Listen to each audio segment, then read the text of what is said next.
Salut à tous et merci de regarder cette vidéo. Aujourd'hui, on va voir une solution tactile à partir du Polaris BrailleSense, la nouvelle génération BrailleSense. Et on va voir comment activer la zone tactile qui se trouve entre les curseurs routines et le braille. Pourquoi se servir de cette zone tactile? Vous allez voir dans la suite de la vidéo que ça peut être très intéressant de se servir de cet endroit qui est tactile entre curseur routine et braille. On va pouvoir naviguer très rapidement, valider, on va pouvoir ouvrir le menu contextuel et tout ceci est dans la suite de la vidéo.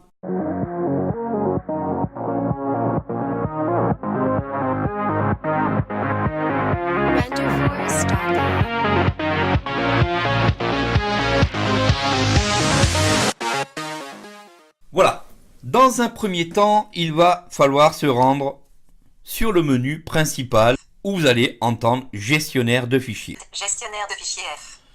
Une fois que vous êtes rendu sur le menu principal gestionnaire de fichiers, on va se diriger dans les paramètres de réglage de notre Polaris. Pour justement activer cette zone tactile, on va taper la lettre S. Réglage d'ATRT paramétrage de Polaris. Une fois la lettre tapée, on vient d'entrer dans les paramètres du Polaris. Maintenant, il faut rentrer dans les options du Polaris. Ici, on va taper O. Afficheur Braille B activé élément de liste. On arrive sur afficheur Braille. On est entré dans les options du Polaris. Pour aller chercher l'option tactile, on va taper la lettre J. Geste tactile J désactivé élément de liste. Geste tactile, on va l'activer. Pour ceci, on appuie sur la touche espace. Activé. Et on valide par la touche entrée, le point 8. Options enregistrées. Réglage des options paramétrage de Polaris. On a donc paramétré les gestes tactiles sur notre Polaris, sur notre BrailleSense Polaris. On revient à l'écran d'accueil. Gestionnaire de fichiers F. Écran d'accueil égale touche F1. On a donc activé la gestuelle, les gestes tactiles de notre BrailleSense Polaris. Comme je vous ai dit, entre les curseurs routines qui se trouvent ici, qui sont au nombre de 32, et le braille qui se trouve ici, on a une zone lisse. C'est dans cette zone lisse que l'on va exécuter cette gestuelle. Qu'est-ce qu'on va pouvoir faire avec cette gestuelle?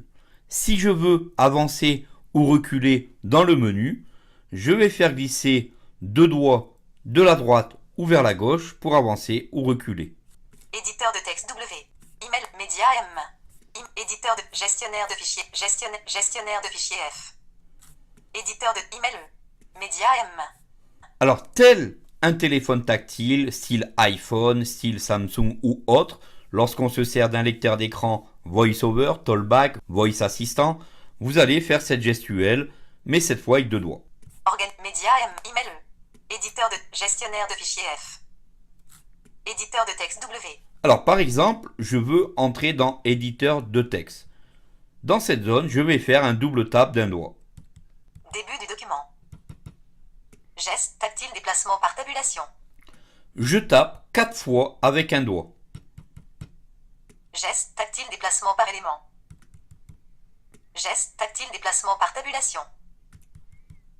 Geste tactile déplacement par élément. Ici, je suis entré dans le traitement de texte. Normalement, si je veux aller dans fichier, édition, etc., je devrais appuyer sur la touche F2. Ce qui veut dire que en touchant mon braille, il faut que j'aille me séparer de ma barrette braille et aller appuyer sur cette touche F2. Eh bien non. Avec la gestuelle, on va pouvoir taper 3 fois dans la zone et le menu contextuel va s'ouvrir. Fichier F sous menu menu. Fichier F. Ici, maintenant, si je veux naviguer dans les différents menus, deux doigts vers la droite. Édition, insertion et sous menu menu. Aller G sous menu menu. Donc, j'avance dans mon menu contextuel. Je voudrais donc fermer ce menu contextuel. Vous savez que dans l'iPhone, on peut pitcher ou dépitcher. On ouvre les doigts du centre vers le haut ou on ferme les doigts. Donc, comme si on pinçait l'écran. Ici, si je veux donc fermer mon menu contextuel, je vais pincer. Donc avec 2 doigts sur la barrette braille, je fais un geste de pincement. Annuler. Je viens donc d'annuler le menu contextuel et maintenant je vais sortir de mon document toujours en dépinçant.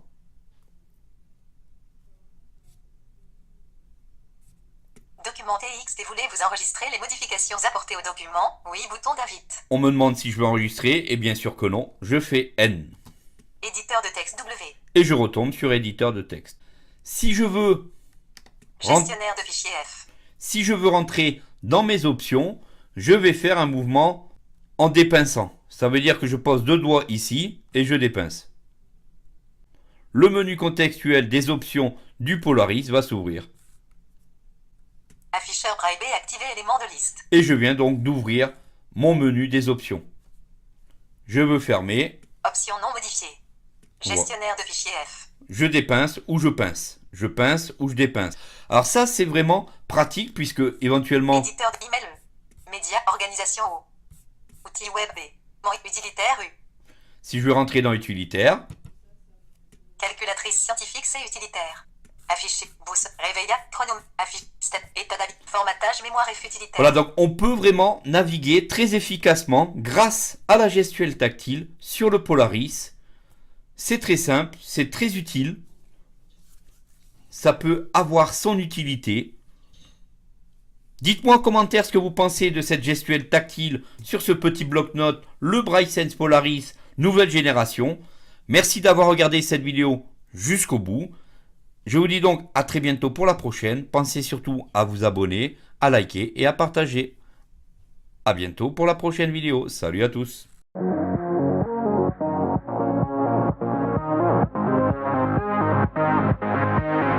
RenderForce.com